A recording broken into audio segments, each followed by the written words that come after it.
Good morning, students. Let us continue with our chapter Structure of the Atom. So, the discovery of electrons and protons made by Thomson and Goldstein brought a revolution in the field of science. The Dalton's concept of indivisibility of an atom was basically discarded.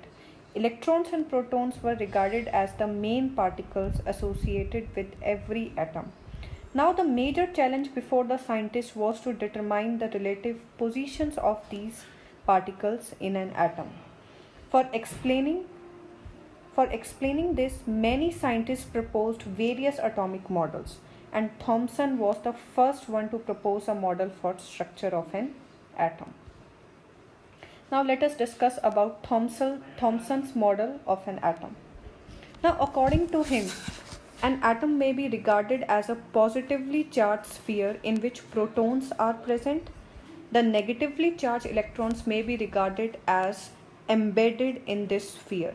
So basically, the positively charged sphere act as protons, and the negative charge which are present inside it or which are embedded in that particular sphere are regarded as electrons.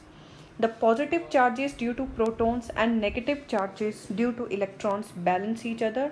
Therefore, the atom as whole is considered as electrically neutral.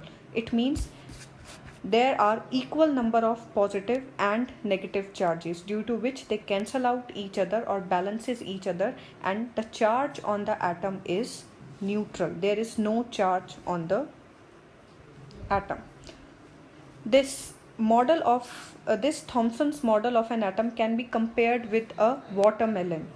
The red edible part which we eat represent the positive charge, in which the electrons are embedded in the same way as seeds in the watermelon. So Thomson's model of an atom is comparable to the watermelon. Although Thomson's model explained that atoms are electrically neutral, the results of experiments carried out by the other scientists could not be explained by this model. Therefore, Thomson's model was basically rejected. However, his prediction that an atom is electrically neutral and has no net charge is still accepted.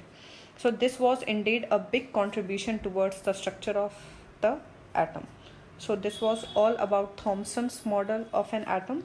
Now in our next video, we are going to study about Rutherford model of an atom, that what contribution he has given towards the structure of the atom.